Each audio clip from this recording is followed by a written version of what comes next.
Film toxic എന്ന YouTube ചാനലിൻ്റെ ഏറ്റവും പുതിയ വീഡിയോയിലേക്ക് ഏവർക്കും സ്വാഗതം. ഇന്ന് നമ്മൾ നോക്കാൻ പോകുന്നത് ഈ ആഴ്ചയും അതുപോലെ തന്നെ അടുത്ത ആഴ്ചയും OTT റിലീസ് ചെയ്യാൻ പോകുന്ന സിനിമകളെക്കുറിച്ചാണ്.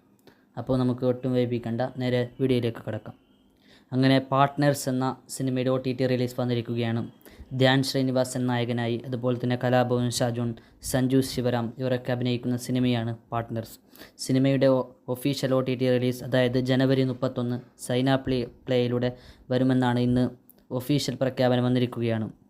പിന്നെ അതുപോലെ തന്നെ അടുത്തത് മദ്രസക്കാരൻ എന്ന സിനിമയാണ്.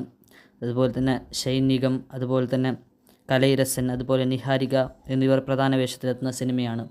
സിനിമ ഈ വരുന്ന ഫെബ്രുവരി 7 OTT തമിഴിലൂടെ OTT റിലീസ് ചെയ്യുമെന്നാണ് നമുക്കറിയാൻ പറ്റിയത്. തമിഴ് ഓഡിയോയിൽ മാത്രമായിരിക്കും സിനിമ റിലീസ് ചെയ്യുന്നത്. മറ്റൊരു സിനിമയാണ് സുകുമാർ സംവിധാനം ചെയ്ത് അല്ലു അർജുൻ നായകനാകുന്ന പുഷ്പ എന്ന സിനിമയുടെ രണ്ടാം ഭാഗമായ പുഷ്പ ദി റൂൾ എന്ന സിനിമ.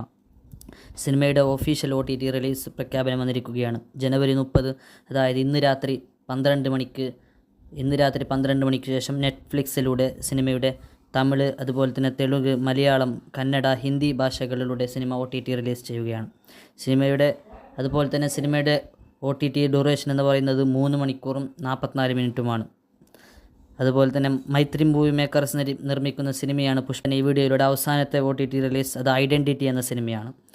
ടൊവിനോ തോമസ്, അതുപോലെ തന്നെ തൃഷ, വിനയ് റോയ്, ഷമ്മി തിലകൻ എന്നിവർ പ്രധാന വേഷത്തിലെത്തി. അനസ് ഖാനും അതുപോലെ തന്നെ അഖിൽ പോളും നിർമ്മിക്കുന്ന സിനിമയാണ് ഐഡൻറ്റിറ്റി. സിനിമ ഈ വരുന്ന ജനുവരി 31, അതായത് നാളെ രാത്രി 12 മണിക്ക് ശേഷം ZEE5 എന്ന OTT പ്ലാറ്റ്ഫോമിലൂടെ റിലീസ് ചെയ്യുകയാണ്. അപ്പോൾ നമുക്ക് അതിൻ്റെയും OTT റിലീസിന് വേണ്ടി കാത്തിരിക്കാം. നമ്മുടെ ചാനൽ നിങ്ങൾ ആദ്യമായി കാണുകയാണെങ്കിൽ ഒന്ന് സബ്സ്ക്രൈബ് ചെയ്യണം, അതുപോലെ തന്നെ നിങ്ങളുടെ ഫ്രണ്ട്സിലേക്കൊക്കെ ഷെയർ ചെയ്യണം എന്ന് ഓർമ്മിപ്പിക്കൊണ്ട് നിങ്ങളുടെ എല്ലാവിധ സഹായങ്ങളും ഉണ്ടാകുമെന്ന പ്രതീക്ഷയിൽ ഈ വീഡിയോ അവസാനിപ്പിക്കുന്നു. മറ്റൊരു വീഡിയോയുമായി കാണാം. അതുവരേക്കും ബൈ.